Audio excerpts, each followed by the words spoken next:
Welcome to my channel YouTube, Talk Sora. Hello, everyone, and welcome back to Talk Sora. I'm Emma, and this is Jack. Hey there, English learners. It's great to be back. It really is. And for all of you joining us for the first time, on this channel, we help you practice real English, the kind of English native speakers actually use in everyday conversations. That's right. We focus on natural flow, useful expressions, and making learning feel less like a classroom and more like a casual chat. Exactly. Before we dive into today's topic, if you like our videos, please remember to subscribe and like them. It helps us a lot to keep making this content for you. Yes, thank you so much for the support. It truly means the world to us. So, Jack, you look particularly relaxed today. I have to ask, how was your day yesterday? Give me all the details. I mean, every single thing you did.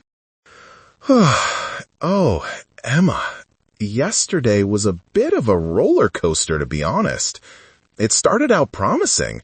I woke up at 7:30 a.m., which is a major win for me because I usually hit the snooze button at least 3 times. I finally dragged myself out of bed, went straight to the kitchen, and made myself a huge, strong cup of coffee. Black, no sugar, the good stuff. A huge, strong cup of black coffee. Listeners, notice how Jack uses specific adjectives. Did you manage to eat anything healthy, or was it just caffeine? Well, I did eat breakfast. I had a quick bowl of sugary cereal, the chocolate kind, with cold milk and a small, slightly burnt slice of toast with butter. That was around 7:50 a.m. Then I sat down to work, and everything felt a little bit off. I just couldn't shake this feeling of vague anxiety. A little bit off. That's a good idiomatic phrase, meaning you don't feel quite right. Jack, describe the feeling in detail. What made you feel off? Did you forget something? Oh, wow, you are good. I did forget something. I was supposed to call my friend Mark for his birthday. The whole morning, I felt this lingering sense of guilt, but I couldn't put my finger on it until 10:45 a.m. I spent the next hour trying to distract myself, reading a completely irrelevant news article about a cat that can paint. A cat that can paint. That sounds like a wonderful distraction. So what did you do at 10:45 a.m. when you finally remembered? Did you immediately call him? Tell me the steps. No, I panicked.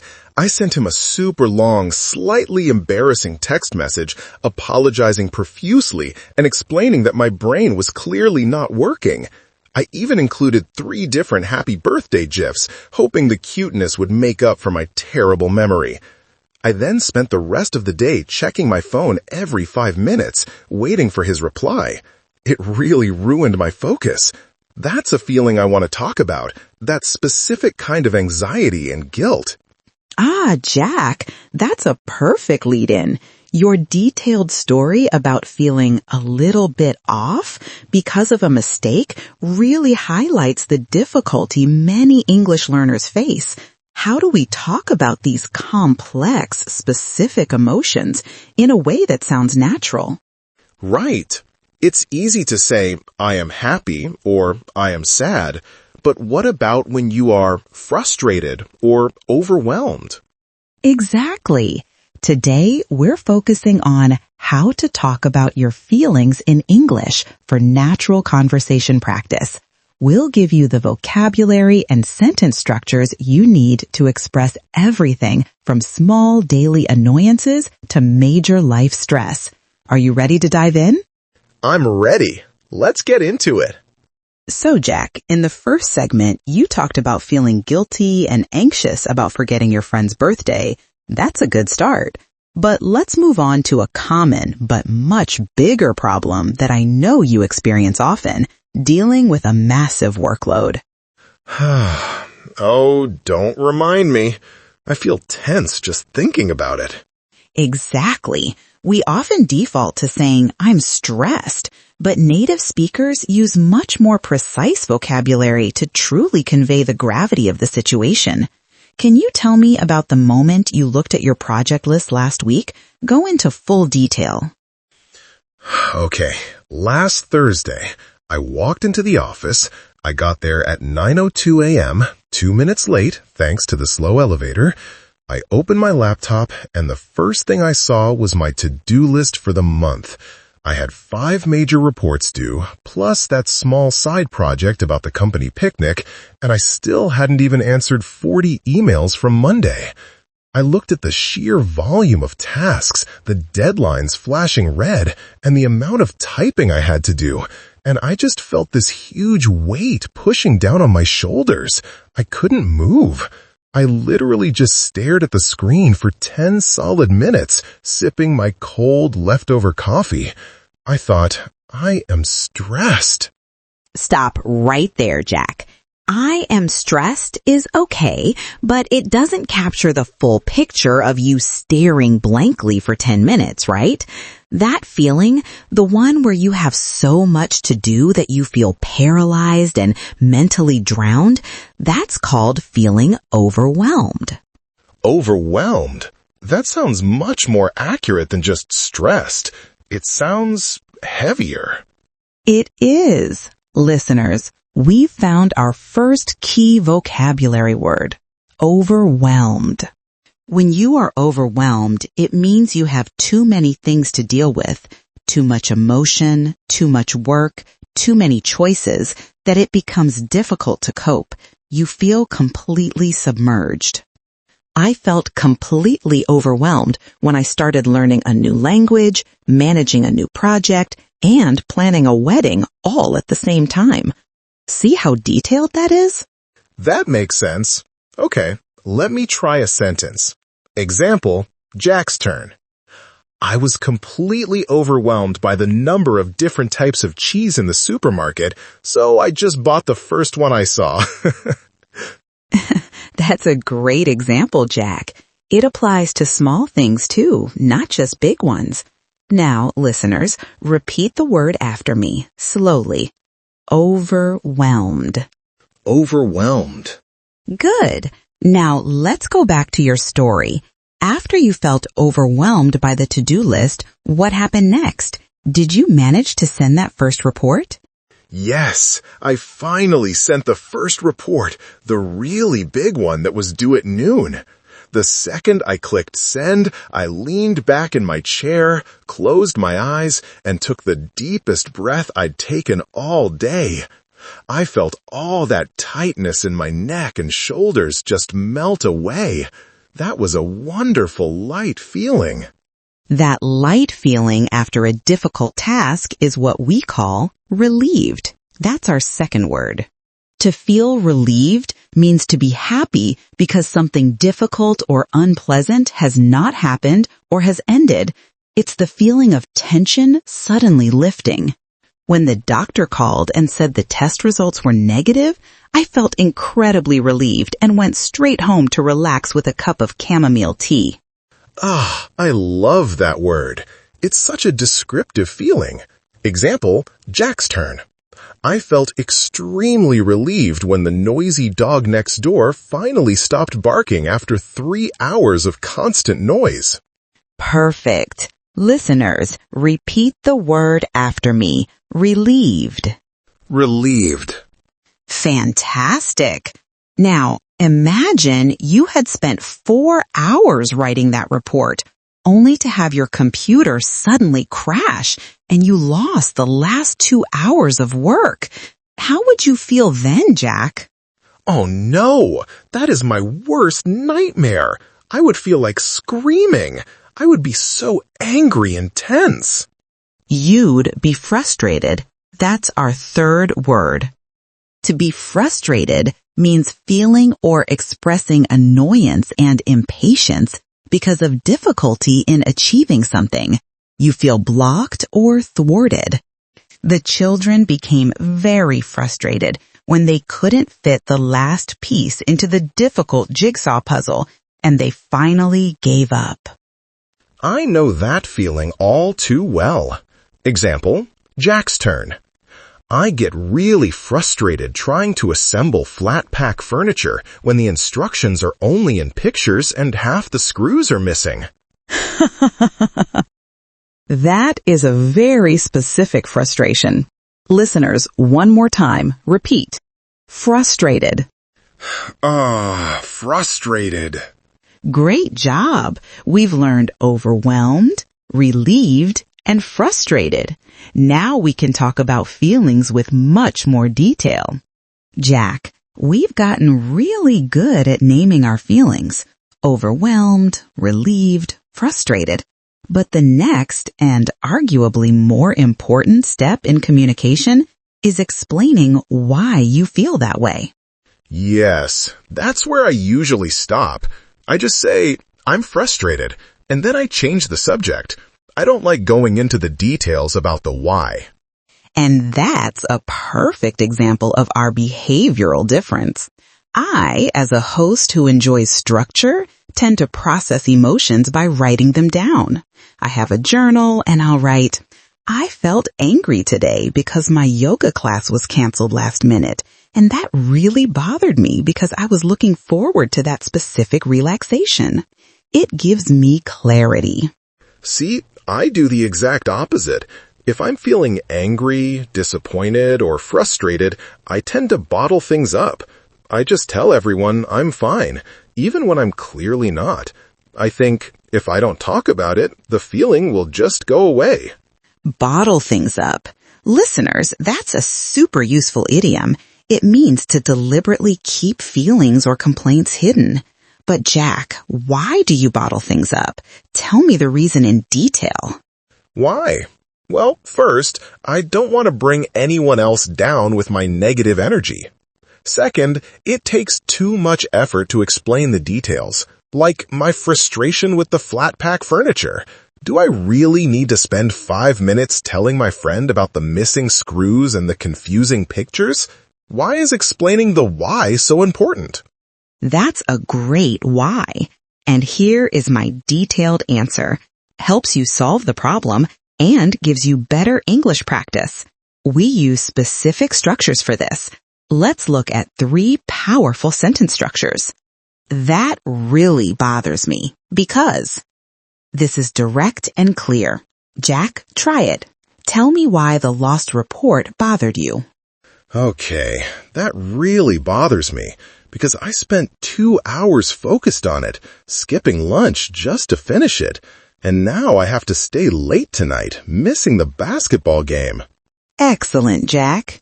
You gave a specific, concrete reason. Listeners, repeat that key phrase after me slowly.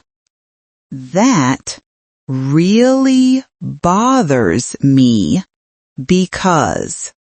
That really bothers me because. I couldn't help but feel. I couldn't help but feel completely overwhelmed when I realized I had promised my boss 5 reports by Friday, and I had only completed 1 short summary. Perfect. You are taking ownership of the emotion. Listeners, listen to Jack's sentence again. Now your turn to read it slowly, focusing on the intonation. I couldn't help but feel completely overwhelmed. I couldn't help but feel completely overwhelmed. And the third structure, for when you need to be very explicit, the main reason I am is feeling. Use your friend Mark's birthday situation. The main reason I am feeling guilty is because Mark is one of my oldest friends, and I wrote down the date on 3 different calendars, my phone, my desk calendar, and a sticky note, and still somehow managed to forget the actual day. The main reason I am feeling guilty is.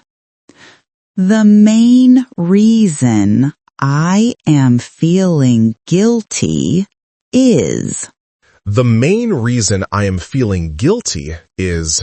You see, Jack? When you force yourself to state the specific why, you naturally extend the conversation and practice more complex grammar. Never just say, I'm fine or I'm stressed. Give us the full story. I understand the logic. It's harder, but it's definitely better English practice. Jack, we've covered naming feelings and explaining the why. Now for the advanced level, expressing negative feelings constructively, especially when facing criticism.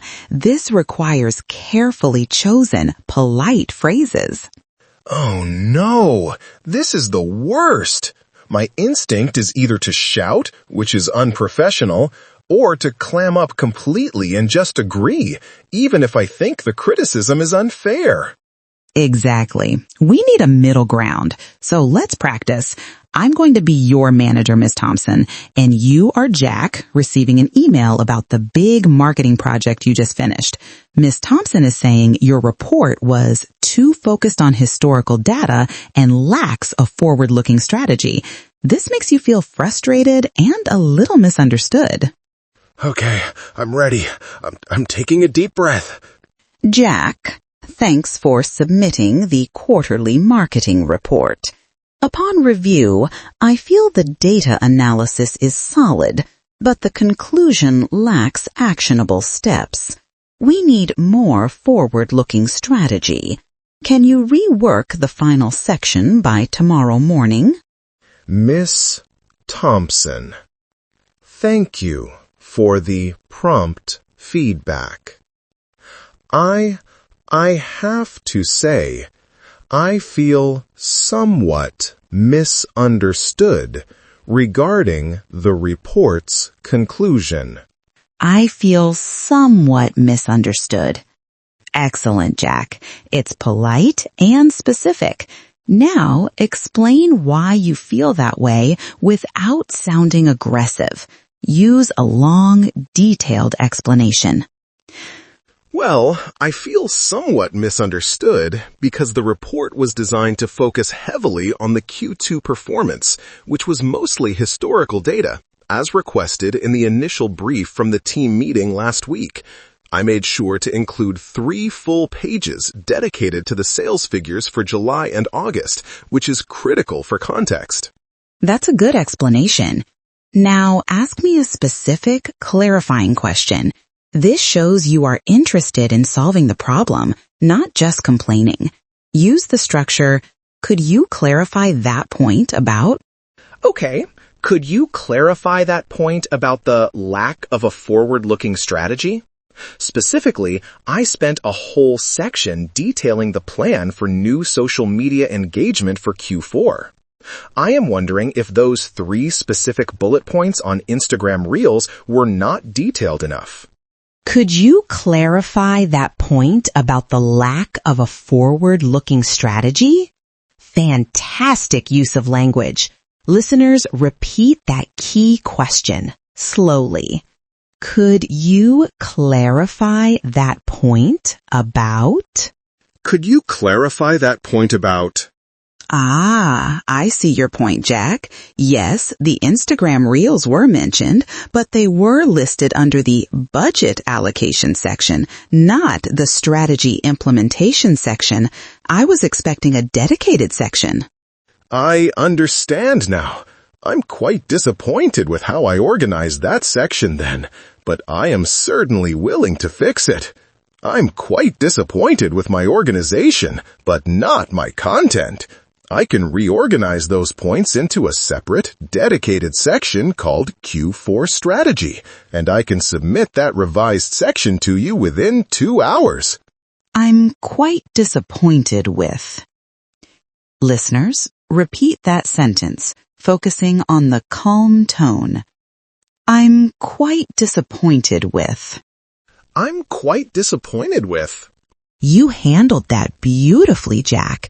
You were respectful, you expressed your true feelings, misunderstood and disappointed, And you asked a clarifying question to find the specific solution.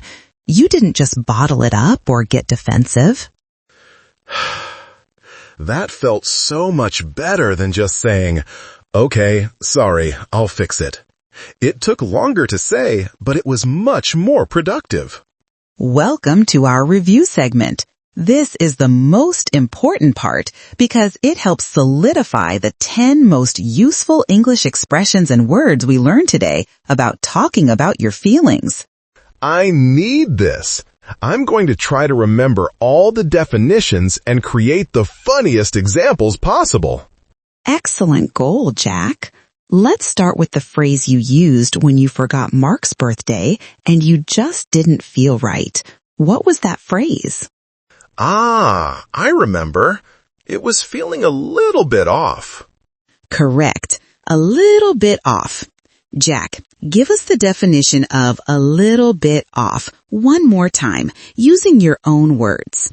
A little bit off means you are not feeling completely yourself. You are not really sick, but you are not happy either. You just feel strange or slightly unwell, maybe mentally or physically. That's a perfect summary. Now, my long, detailed example. After drinking too much coffee and not getting enough sleep for 3 consecutive days, I felt a little bit off and decided to skip my evening reading and go to bed early instead. And here's my example. I knew the sushi wasn't fresh, and after taking one bite, I felt immediately a little bit off and quickly spit it out into a napkin. Very descriptive. Listeners, repeat after us, slowly. A little bit off. A little bit off. A little bit off. A little bit off.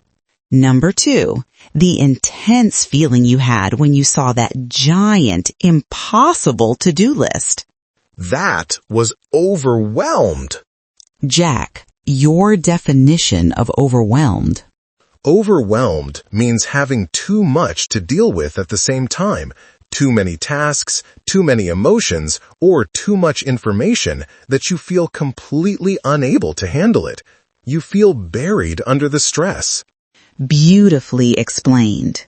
My detailed sentence felt completely overwhelmed when she was handed a 500-page training manual on her first day and realized she had to memorize all of it before the end of the week.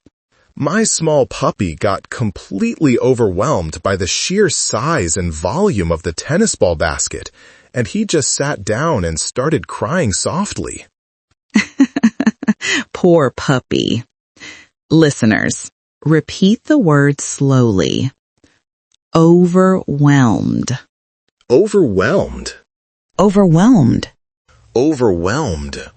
Number 3, the beautiful feeling after you finally submitted that difficult report. That feeling of tension lifting, that was relieved. What does relieved mean, Jack?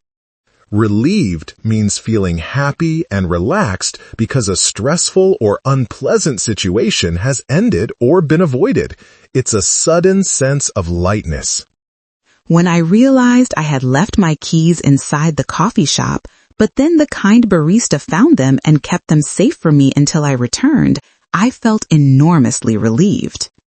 I was so relieved when the dentist told me the painful grinding sound was just from the cleaning tool and not from a giant cavity in my tooth. Relieved. Relieved. Relieved. Relieved. The emotion you would feel if your computer crashed and you lost 2 hours of work on the report. That is frustrated. That is frustrated.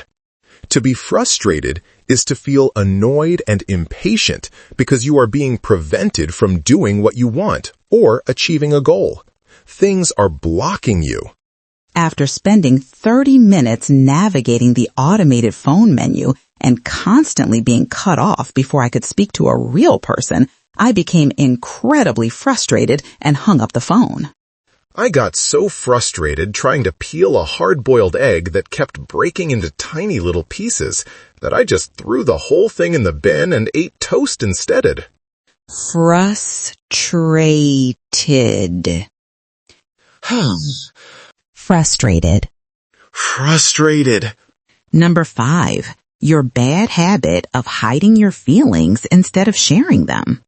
I tend to bottle things up. That's a great idiom. What does bottle up mean? To bottle things up means to intentionally keep your feelings, especially negative or difficult ones, hidden inside you, instead of expressing them or talking about them. Instead of telling her roommate that she was annoyed by the loud music every morning, Sarah decided to bottle up her frustration until she finally exploded in anger a week later. I try to bottle up my excitement about getting a new puppy because my wife said I need to be more calm about it, but I keep accidentally shouting the puppy's name in my sleep. Listeners, repeat the idiom slowly. Bottle things up. Bottle things up. Bottle things up. Bottle things up. The opposite of bottling things up. How I prefer to handle difficult emotions. You like to process emotions. Definition, please. To process emotions means to analyze or think deeply about a feeling, usually by talking about it, writing about it, or reflecting on the why behind the feeling to understand it better. I believe it is healthy to take 30 minutes every evening to process my emotions by journaling about the day's events, which helps me maintain a clear mind. The football coach forced the losing team to sit in silence for an hour after the game to process their emotions and think about where they went wrong. Process emotions. Process emotions. Process emotions. Process emotions. We have 4 more. Number 7. A simple synonym for tense. The feeling in your body when you're worried. Let's use cranky. You are skipping ahead, Emma. Cranky. Wait, that's not quite tense. Let's use tense for number 7, as you mentioned it earlier in the conversation. What is tense? Tense means feeling anxious or nervous, often causing your muscles to feel tight or rigid. Before stepping onto the stage for the big presentation, she was so tense that she had to stop and perform 3 deep breathing exercises. I get incredibly tense every time I have to parallel park my huge car on a busy street with people watching me. Tense. Tense. Tense. Tense. Miserable means feeling extremely unhappy, uncomfortable, or unfortunate, usually for a period of time. It's stronger than just sad. After losing her beloved pet cat and then getting soaking wet in the sudden rainstorm on the way home, she felt absolutely miserable. I was truly miserable camping in the tent when it started raining heavily and my sleeping bag got completely soaked with cold rainwater. Miserable. Miserable. Miserable. Miserable. The action of handling or dealing successfully with a difficult problem or emotion. That's to cope with something. Define cope with. To cope with means to deal effectively with something difficult or challenging, like a problem, a bad feeling, or a stressful period in your life. Many people find it helpful to exercise or practice meditation to effectively cope with the high levels of stress associated with working in a fast-paced environment. My computer struggles to cope with running 3 different video games at the same time, which is probably why it keeps shutting down unexpectedly. Cope with. Cope with. Cope with. And finally, number 10, let's use the simple descriptive term you just mentioned, cranky for when you are irritable. Cranky. That's me before my second cup of coffee. Definition. Cranky means being easily annoyed or in a bad mood. Irritable. The baby became very cranky and started crying loudly during the flight because he hadn't taken his afternoon nap and was extremely tired. I am extremely cranky if I haven't eaten anything for more than 2 hours, and I start snapping at my friends for no good reason. Cranky. Cranky. Cranky. Cranky. That was a brilliant review, Jack. We covered 10 fantastic vocabulary items. And that brings us to the end of our in-depth conversation practice on how to talk about your feelings in English. We covered so much essential vocabulary today, Jack. We really did, Emma. I feel much more prepared to describe exactly how I'm feeling, whether I'm overwhelmed by a giant project or just a little bit off because I'm cranky from lack of coffee. That's the goal. Remember, English conversation isn't just about grammar. It's about sharing your real experience. Try to use specific adjectives like relieved, frustrated, or miserable. And remember to explain the why using structures like, the main reason I am feeling this way is. And don't forget to avoid simply saying, I'm fine, when you really need to cope with something difficult. It's better to honestly process emotions. Absolutely. Now, for our listeners at home, we have our question of the day. This is your chance to practice using the vocabulary and structures we learned today. Our question is, what is one simple thing you do to make yourself feel better when you are having a bad day? Ooh, that's a good one. I'll go first and give a sample long answer demonstrating the kind of detail our listeners should include. When I am having a really bad day, maybe I'm feeling frustrated by a technical problem or miserable because I haven't had any sunlight. The one simple thing I do to make myself feel better is listen to very loud, very cheesy 80s pop music. The main reason I do this is because the over-the-top energy of the music is so ridiculous that I can't help but smile, which helps me cope with the bad mood. I couldn't help but feel happier and more energized after just one song, especially if I sing along badly. That's a wonderful, detailed, and honest answer, Jack. It's also very you. Listeners, we want you to write your own detailed answer to our question in the comments below. We read every single one. Yes, share your tips. We might even feature your answer in our next video. Thank you so much for joining us on Talk Sora today. We hope you learned lots of new ways to express your feelings and truly connect with native English speakers. Don't forget to like this video, subscribe to the channel, and hit the notification bell so you don't miss our next lesson. Until next time, keep practicing. Bye, everyone. Stay happy, and don't forget your friend's birthday. Goodbye.